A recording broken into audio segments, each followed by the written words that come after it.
regarder à Jésus. Malheureusement, nous ne regardons pas généralement à Jésus. Nous regardons toujours aux voisins. C'est les voisins qui déterminent nos vies. C'est notre patron qui détermine notre journée. C'est ce qui nous gronde le matin, la journée est gâtée. Regardez un peu, Pierre est dans la barque. Il voit Jésus. Il a regardé à Christ. Amen. Il a regardé à Jésus. Il a dit, ordonne que je vienne. Jésus lui a dit, viens. Pierre regarde à Jésus. Il sort de la barque. Alléluia. Et quand il sort de la barque, il commence à regarder à la nature. Il s'enfonce. Il voit Jésus commence à crier que c'est un fantôme. Les gens qui pensent que les fantômes n'existent pas là, ils existent. Les fantômes, ils ont cru que c'est un fantôme. Amen. Et quand Jésus arrive, il distingue donc Jésus. Pierre, il avait le moral. Il dit, si c'est toi, ordonne que je vienne. Jésus dit, viens. Alors Pierre se lève de la barque. Vous connaissez comment on sort de la barque, non? Jésus était debout. Dès que Pierre s'est mis debout, la barque a cessé de bouger. Parce que tel il est, il devait être de la même façon. Jésus était debout sur l'eau. Il fallait que Pierre soit debout pour marcher. Amen. Et dès qu'il s'est levé pour marcher, il a commencé à marcher sur l'eau. Alors quelque chose s'est produit. La Bible dit que mon juste vivra par la foi. La foi, il dit pas par la vue. Or, Pierre, quand il va voir, quand il commence à marcher, c'est parce qu'il voit Jésus. Alors, la Bible dit que c'était à la 3e heure. C'était une heure. Regarde, la 3e heure, c'est là où il y a le brouillard. Sur un lac, il y a le brouillard. Qu'est-ce qui se passe? Demandez à Dieu. Oh. Le brouillard a soufflé et Jésus a disparu légèrement dans le brouillard. Donc le brouillard est venu cacher un peu Jésus. Parce que Jésus voulait qu'il marche cette fois par la foi et non par la vue. Dès que Jésus disparaît, Pierre enlève son regard de la direction. Et il commence à regarder et il commence à faire ça. Il s'en fout. Et c'est ça aujourd'hui. La tempête était toujours là. La Bible dit que la tempête ne s'est pas arrêtée. Mais dans la tempête, Jésus était là. Bien aimé, il y aura des situations dans ta vie où ça ne va pas s'arrêter, mais Jésus est dedans. Regarde seulement à lui. Dès que tu vas commencer à regarder aux choses qui t'arrivent, tu vas t'enfoncer. Aujourd'hui, je vais te montrer comment regarder à Jésus dans toute situation. Hein? Vous allez voir une jeune fille qui n'est pas mariée à 28 ans. Ce n'est pas Dieu qui lui a dit qu'elle est en retard. Mais par rapport à ses copines, elle est en retard. Vous voyez? C'est par rapport à ça, pas par rapport à ça. Je parle à quelqu'un ici. Donc c'est par rapport à ses copines, par rapport à ses parents, à ses soeurs. C'est là qu'elle commence à mettre la pression à Dieu. Bien aimé, regardez à Jésus. Souvent nous regardons aux gens autour de nous. Et nous pressons Jésus. Moi je parle des chrétiens, je ne parle pas des autres. Les autres, eux, ils savent à quoi ils regardent. Nous commençons à mettre la pression à Dieu. On commence à dire à Dieu, écoutez, je vais vous dire, chacun naît ici avec une destinée. Vous comprenez? La preuve que nous avons les empreintes digitales, c'est qu'ils ne ressemblent en rien à quelqu'un. Si Dieu prend le soin de différencier tes empreintes, pourquoi veux-tu que ta vie ressemble à la vie de quelqu'un d'autre? C'est parce que nous regardons aux autres. Pour moi, Jésus n'a pas existé avant que je n'existe. Pour moi, si. Donc je ne regarderai jamais à toi pour croire en lui. Non. Pour moi, tu as toujours mal fait. C'est moi qui fais bien. Donc si tu échoues, moi je n'échouerai pas là où tu as échoué. On n'a pas la même expérience. On n'a pas la même expérience. Est-ce que je parle à quelqu'un? Bien aimé, il y a donc une parole qui nous trahit souvent. Allons dans la parole de Dieu. Prenons 1 Jean 4, 17. Tel il est, tel nous sommes aussi dans ce monde. C'est en cela que l'amour est parfait en nous, afin que nous ayons de l'assurance au jour du jugement. Sachez que chaque jour de votre vie, vous êtes jugé. À chaque moment de votre vie, chaque 5, 10, 15, 20 minutes, vous êtes jugé. Pourquoi vous êtes jugé? Ne pensez pas que le palu que vous avez eu hier, là, Satan a attendu hier, il voulait vous donner ça depuis. Hein? Alléluia. La chose que tu as eue ce matin en mal, ce n'est pas, Satan ne t'a pas calculé que ce n'est qu'aujourd'hui qu'il veut te donner ça. Non, tu es seul. Il va perdre le temps. Il vous a pris en masse et il a envoyé les choses. Maintenant, ces choses-là viennent contre toi chaque jour. C'est le jour que ça va trouver la faille, que ça va passer. Et c'est pour ça que Dieu dit quoi? Le malheur atteint souvent le juste, mais le Seigneur l'en délivre toujours. Hein? Nous sommes l'image de Dieu. Nous sommes faits à l'image de Dieu. Comprenez-moi très bien. En d'autres termes, quand Satan veut s'attaquer à Jésus, il te déchire toi. Tel il est, tel nous sommes aussi dans ce monde. En d'autres termes, un chrétien, on devait regarder un chrétien pour qu'on ait la position de Jésus. Mais est-ce que c'est vrai? Jésus est chez le marabout? C'est sa position là-bas? Beaucoup de gens pensent qu'il suffit de dire tel il est, tel je suis dans ce monde. Pour que quand il est malade, il guérisse. Il ne comprend pas qu'on lui demande de prendre la position de Jésus pour recevoir la puissance. Est-ce que je m'adresse ici à quelqu'un? Écoutez, vous êtes par exemple malade. Vous dites tel Jésus est, tel je suis. Jésus est comment? Il est comment au ciel? La Bible dit qu'il est assis. Il est assis. Le assis là veut dire assis. Toi aussi prends ta chaise avec ta maladie. Tu t'assieds. Et tu te reposes. Tu prends la position de réception. Celui qui prie pour la guérison a déjà perdu parce que nous prions dans un état de guérison. Pas ce meurtrissure, nous sommes. C'est parce que tu ne reçois pas. Et la question que Dieu m'a demandé de te dire, de te poser chaque fois quand tu as un problème, qu'est-ce que Jésus ferait à ma place? Essayez. J'ai ce problème-ci, qu'est-ce que Jésus ferait à ma place? Certainement pas assis chez le marabout. Vous voyez? Certainement pas. Donc quand vous partez sur le marabout, c'est tel vous êtes, tel vous voulez qu'il soit. Ce n'est pas ce que la Bible dit. Tel il est, tel nous sommes dans ce monde. J'ai pris un exemple ici. Où sont les tuyaux là? J'ai pris un exemple. Si on vous donne un gobelet maintenant et on vous dit allez puiser l'eau dans une chute, vous allez mourir de soif. Vous voyez? Il y a l'eau. Mais vous allez mourir de soif avec le gobelet. C'est ça l'homme face à Dieu. Amen. Maintenant, Jésus vient. Alléluia. C'est lui qui est le médiateur. C'est celui qui prend de Dieu pour vous donner. Et nous sommes d'accord ici que quand quelqu'un vous donne, vous devez avoir une position. On est d'accord? Si je vous donne, vous devez être dans la position de celui qui reçoit. Je parle ici à quelqu'un. En d'autres termes, tel je suis, tel vous devez être. Moi j'ai reçu ça comment? En étant dans une position. Jésus prie. J'ai reçu dans une position, tel je suis. Si vous voulez recevoir comme j'ai reçu, soyez comme j'ai été. Tel il est, tel nous sommes. La Bible dit que c'est en cela que l'amour est parfait. En d'autres termes, si vous voulez recevoir parfaitement ce que Dieu donne, soyez comme Jésus est. Amen. Ça ne veut pas dire que vous voulez amener Jésus à être comme, posez-la, à être comme vous êtes sur la terre. Non, tel il est, vous cherchez comment il est, tel vous êtes. Alors vous recevrez comme il a reçu. Parce qu'il a tout reçu de Dieu. Bien aimé, les gens qui marchent et qui travaillent encore beaucoup là, vous ne recevrez rien. Parce que quand vous travaillez, Jésus lui s'assied. Et quand vous vous asseyez, Jésus lui travaille. Vous ne pouvez pas faire les deux à la fois. À quel moment est-ce que la puissance de Dieu agit dans votre vie? Tel il est, tel tu es. C'est en ça que l'amour de Dieu est parfait. Au moment du jugement. Donc, quand les sorciers se sont réunis une nuit, on dit, ok, demain on te mange. Alors Dieu vient dire quoi? Tu dois seulement être tel que Jésus est. C'est en ça que la puissance de Dieu est parfaite le jour du jugement. Beaucoup de gens pensent que c'est leur prière qui fait que Dieu se lève. Qui vous a dit ça? Hein? C'est parce que la prière de Jésus a déjà été exaucée que Dieu te donne ce que tu demandes. Ah.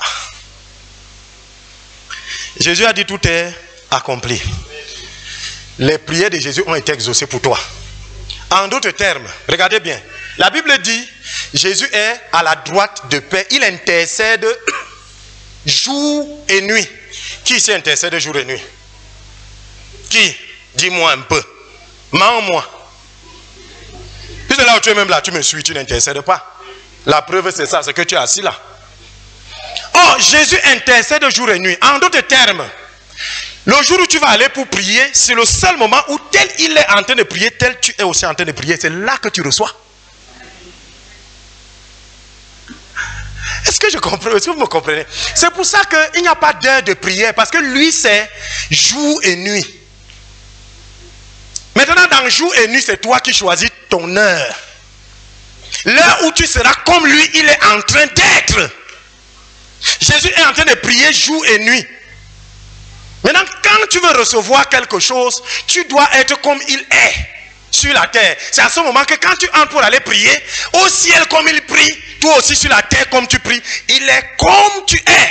Et c'est là où tu reçois. Donc prier, c'est aller recevoir. Qui a le manguier ici dans sa cour? Beaucoup de gens ont les manguiers, non? Vous sucez les mangues. Mais vous avez le manguier, non? Vous cueillez, non? Allez cueillir, vous venez me donner. Non. Vous avez la mangue parce que c'est la saison de la mangue. Même si vous ne cueillez pas, si vous restez en bas, la mangue va même cogner votre tête que suce-moi. Alléluia. De la même façon, parce que Jésus a donné sa vie sur la croix, c'est la saison du pardon. C'est pour ça que quand nous demandons, nous recevons. Ce n'est pas ta prière. Il dit entrer dans mon repos. Les gens pensent que le repos c'est la fainéantise. Non, le repos c'est un travail orienté. Ton patron t'emmène au travail. C'est-à-dire que dès que tu arrives le lundi matin, tu sais que ta semaine est gâtée. La Bible dit quoi? Il a reçu toutes les flagellations, c'était pour que tu aies la paix. Donc si tu n'as pas la paix, tu as un problème. Mais il a reçu pour que j'aie la paix. C'est fait, il a reçu. Et pour recevoir la paix, il faut être quoi? C'est dans le calme et la tranquillité que sera le salut. Bien aimé, vous entrez, vous saluez votre patron. Patron, bonjour, vous partez vous asseoir. Vous prenez un bon bol d'air. Vous allez voir la journée là. Restez dans le repos, la paix va venir. Allons dans Ephésiens 2:6. La Bible dit, il nous a ressuscités ensemble et nous a fait asseoir ensemble dans les lieux célestes en Jésus. Mais voilà la position de Jésus, assis. On est assis. Pour recevoir de Dieu, vous entrez dans le repos.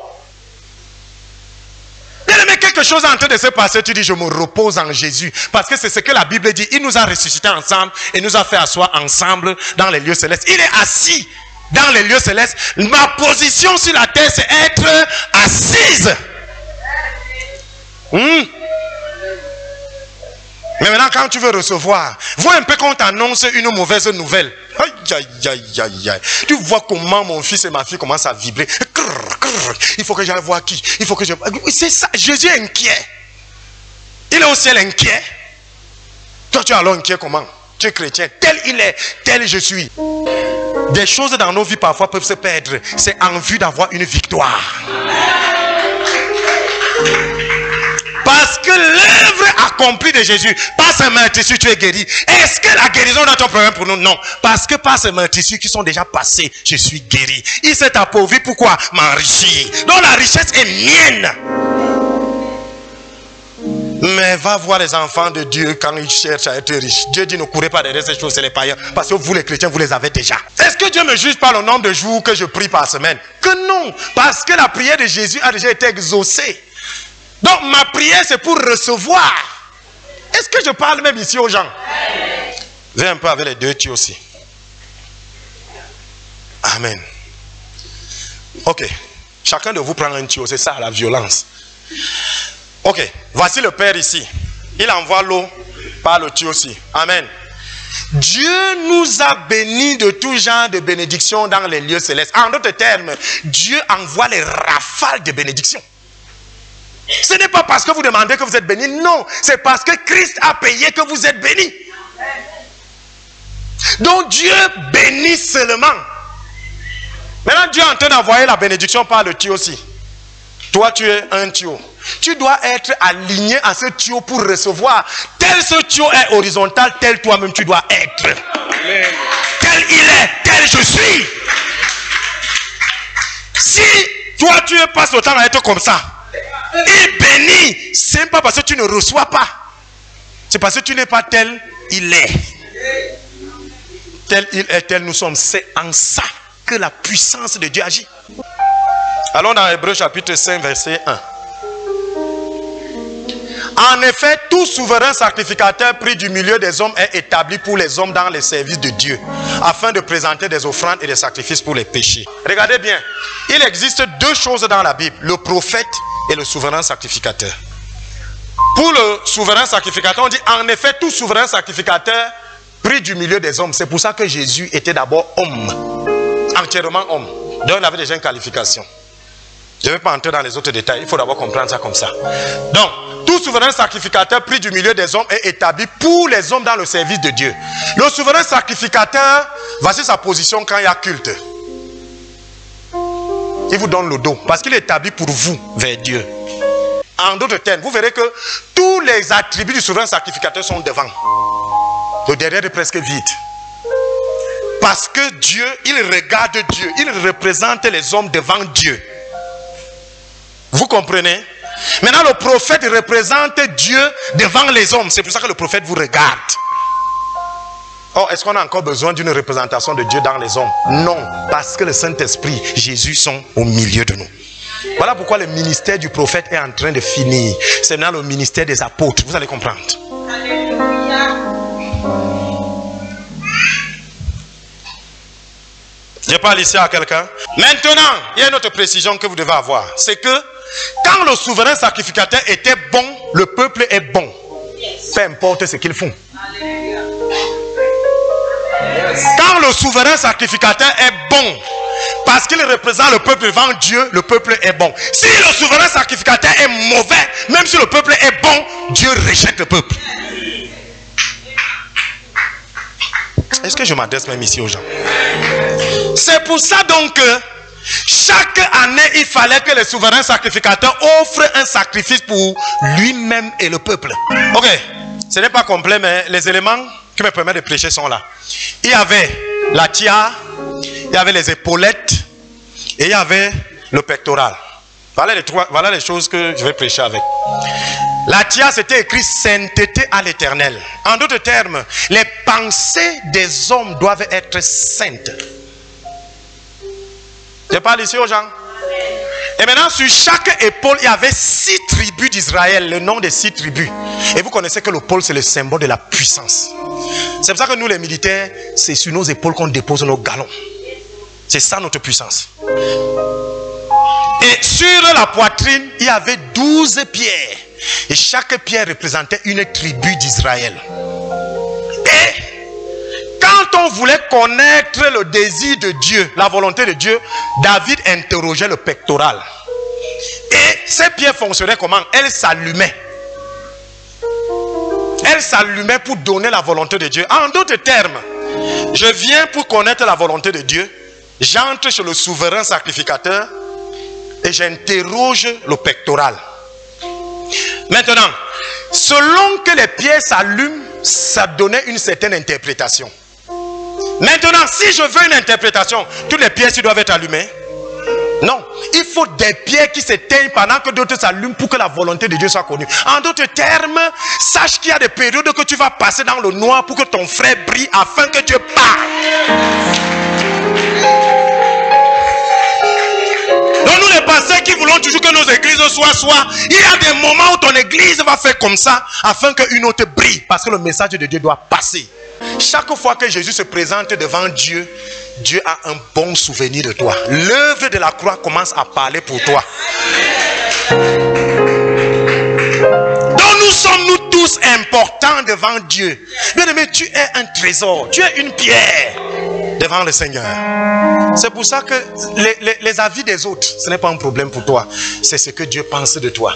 Et sur le pectoral, il y avait les pierres vertes, il y avait les blanches, il y avait les noires. En d'autres termes, notre cosmopolité, en fait, notre diversité, c'est ça qui fait la beauté de Dieu. Est-ce que je m'adresse même ici aux gens? Il y a des gens qui sont forts physiquement, il y a des gens qui sont intelligents, il y a des gens qui sont beaux, des gens qui sont laids, des gens qui marchent bien, des gens qui marchent mal. Mais quand on est devant Dieu, ça donne la lumière de Dieu. Hey, chacun d'entre nous joue un rôle pour le message. Si je dois recevoir le message de Dieu, ça s'éteint, ça s'allume, ça s'éteint, ça s'allume. C'est pour tout simplement dire que quand on est rassemblé comme ça, c'est pour ça qu'on dit que Dieu est redoutable dans l'assemblée des saints. Parce que quand on est réunis comme ça, d'autres sont allumés, d'autres sont éteints. C'est ça qui fait la beauté de Dieu. Bien, assieds-toi dans la présence. Prenons Hébreux. Chapitre 5, verset 2 à 4. Il peut être indulgent pour les ignorants et les égarés, puisque la faiblesse est aussi son partage du sacrificateur. Et c'est à cause de cette faiblesse qu'il doit offrir des sacrifices pour ses propres péchés, comme pour ceux du peuple. Vous comprenez? Nul ne s'attribue cette dignité. C'est Dieu. Vous qui voulez tout remplacer vos pasteurs là, parce qu'ils sont mauvais. S'il n'est appelé de Dieu comme le fut Aaron. Continuons. Hébreux 5, 6. Et Christ ne s'est pas non plus attribué la gloire de devenir souverain. Ce n'est pas Jésus lui-même. Ce n'est pas toi qui as nommé ton pasteur. Il ne s'est pas nommé lui-même. C'est pour ça que ceux qui se nomment là, ils savent où ils partent. Et Christ ne s'est pas non plus attribué la gloire de devenir souverain sacrificateur, mais il la tient de celui qui lui a dit, tu es mon fils, je t'ai engendré aujourd'hui, comme il dit encore ailleurs, tu es souverain sacrificateur pour toujours, selon l'ordre de Melchisédek. En d'autres termes, je suis bon pour toujours. Donc je suis bon pour toujours. Ça énerve qui? Alors j'ai demandé au Seigneur que je ne comprends pas donc pourquoi est-ce que je ne dois pas pécher. Il me dit, mon fils, mon serviteur, attends, je vais t'expliquer. Regardez, vous avez une chambre que vous payez. Et là, vous avez un bailleur. Quand vous avez le bailleur, n'est-ce pas, quand vous entrez, il évalue tout ce qui est dans la maison, vous payez le prix. Dès que vous avez payé le prix, vous le voyez encore un jour, Jésus a payé le prix. Mais maintenant, quand l'ampoule se grille, c'est le bailleur qui vient remplacer. Ne remplacez pas, vous allez galérer. Vous êtes dans le noir, non?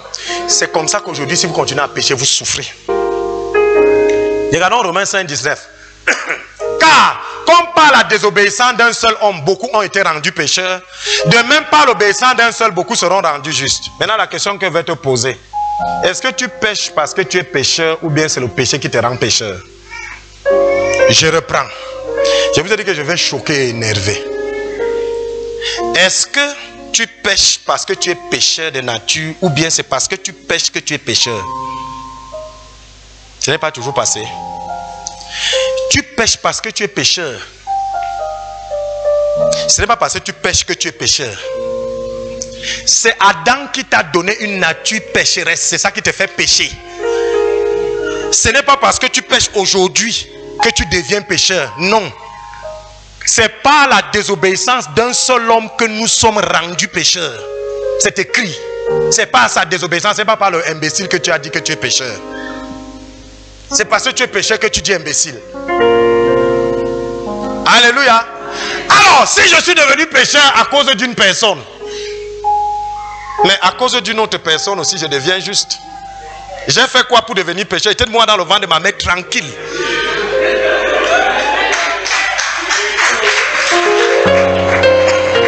Ah, Jésus. J'étais tranquille en train de pousser le ventre de ma mère. Je vais déjà sortir. Dès que le sang a commencé à couler dans mon corps, le péché est entré. Sans avoir rien fait. Et maintenant, on m'a préparé pour les œuvres du péché. À cause d'un seul homme, Adam. Mais maintenant, le jour où j'arrive, je nais de nouveau. Pourquoi voulez-vous que c'est par un acte aussi que je perde ce salut?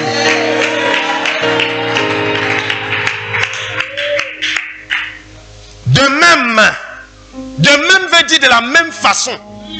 Si d'une façon j'ai été rendu pécheur sans avoir rien fait, de la même façon je serai rendu juste sans avoir rien fait.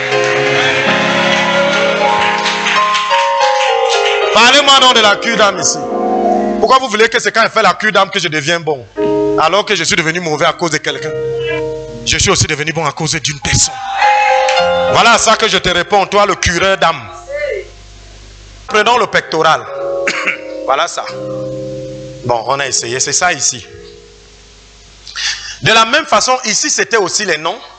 Mais ici c'était les noms et c'était le symbole des pierres. Regardez, ici il y a le diamant. Dieu n'a pas voulu. Vous allez faire ce que vous voulez. Les chrétiens ne seront jamais pareils. Chacun a sa spécificité dans le groupe.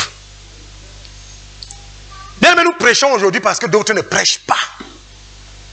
Nous tous ici, nous ne pouvons pas prêcher de la même façon.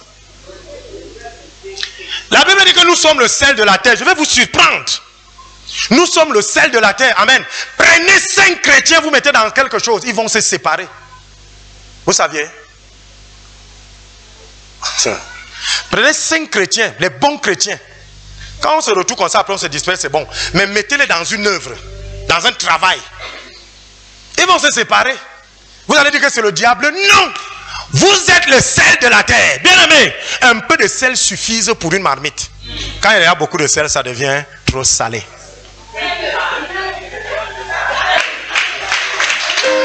Est-ce que je m'adresse ici à quelqu'un? Quand il y a beaucoup de sel, ça devient trop salé. C'est pour ça que même du temps de Jésus, il a dit, vous serez mes témoins à Jérusalem, dans la Judée et la Samarie. Et les apôtres n'ont pas voulu faire ça. Il y a eu la persécution pour les disperser. Généralement, même l'église, si vous là, vous venez, vous restez ici sans que ça ne change, il y aura quelque chose ici pour que les gens partent. Allez ailleurs. C'est pour ça que Tabernacle, si vous regardez bien, après un an ici, là, c'est comme si on a changé tout le monde. Il n'y a que les piliers qui restent. Parce que nous sommes le sel. Nous sommes le sel. Et nous ne sommes pas le sel pour nous-mêmes. Nous sommes le sel pour Dieu qui consomme. Dieu a besoin de manger. On dit que quoi? Il est le consommateur de la foi. Dieu a besoin de manger à Meyome Sala. Vous voulez que qui parte là-bas? Vous voulez que qui parte là-bas? Dieu a besoin de manger quelqu'un qui est à la prison de Konengi. Vous voulez qu'il parte là-bas? Dieu va susciter une, comment on dit quoi là? Une persécution ici à l'église pour que toi tu dises que je n'aime plus ta dit, il faut que je m'en aille. Toi tu penses que tu pars parce que tu ne m'aimes pas, mais c'est parce que le sel doit diminuer. Et aujourd'hui, quand Jésus arrive, puisqu'il est le souverain sacrificateur, selon l'ordre de Melchisédek, il faut aussi qu'il ait 12 pierres. Mais à la seule différence que pour Jésus, aujourd'hui, quand il est arrivé, ce n'était plus les pierres, nous sommes devenus les pierres vivantes. C'est pour ça qu'au lieu d'avoir 12 pierres, il a eu 12 apôtres. Est-ce que je m'adresse à quelqu'un? Il a eu 12 apôtres parce qu'il marchait toujours avec ces pierres-là. Maintenant, ce ne sont plus les pierres simples, c'est les pierres vivantes. Regardez donc maintenant. Jean veut connaître la vérité sur qui va trahir. Qu'est-ce que Jean a fait? Il était sur le sein de Jésus et Jésus lui a dit, un de vous va me trahir. Donc pour connaître la vérité, Jean est venu interroger le pectoral. Et Jésus lui a répondu parce que Jésus est Dieu. Alléluia. Est-ce que je parle même ici aux gens? Ah! Lorsque Aaron entrera dans la salle du sanctuaire, il portera sur son cœur les noms des fils d'Israël, gravés sur le pectoral du jugement pour en conserver à toujours le souvenir devant l'Éternel. Donc chaque fois que Jésus se présente devant Dieu, Dieu se souvient de toi. Donc les 12 pierres, si nous sommes devenus des pierres vivantes, approchez-vous de lui, pierres vivantes. C'est les pierres-ci dont on parle. Approchez-vous de lui, pierre vivante, rejeté par les hommes. Donc vous qui avez été rejeté par les hommes, approchez-vous de lui. Vous savez que Dieu aime ce que l'homme rejette. Il n'y a que 2 genres de choses sur terre, ce que les hommes aiment et ce que les hommes rejettent. Lui, il prend ce que les hommes rejettent. Parce que Dieu ne cherche pas les gens qualifiés, mais quand il te choisit, il te qualifie. C'est ça Dieu. Pourquoi avoir peur de Dieu? Ah, rejetez-moi, ça vous regarde. Approchez-vous de lui, pierre vivante, rejetée par les hommes, mais choisie et précieuse devant Dieu. Et vous-même, comme des pierres vivantes, édifiez-vous pour former une maison spirituelle. Amen. Un saint sacerdoce afin d'offrir des victimes spirituelles agréables à Dieu par Jésus. Vous ne pouvez pas offrir quelque chose qui est agréable à Dieu hors de Jésus. Ce n'est pas possible. Je parle ici à quelqu'un. Donc aujourd'hui, nous sommes dans son cœur. Ce n'est plus hors du cœur, c'est dedans maintenant. Bien aimé, tu es dans le cœur de Dieu. Quand Jésus intercède jour et nuit, dès que tu t'alignes, tu commences à briller. C'est pour ça que quelqu'un qui brille beaucoup quelqu'un qui prie beaucoup, brille beaucoup. Parce que la prière, c'est l'alignement. Jésus est déjà là près. La lumière de Dieu, elle ne s'éteint jamais. Jésus est là. Dès que tu vas t'aligner, tu vas commencer à briller. Et au fur et à mesure que tu brilles, tu verras que ta nature sera celle de briller. Bien aimé, il faut beaucoup prier. On ne prie plus beaucoup pour obtenir, mais on prie beaucoup pour briller beaucoup. Est-ce que je parle même ici à quelqu'un? Jésus est bon. Dis Jésus est bon. Jésus est bon.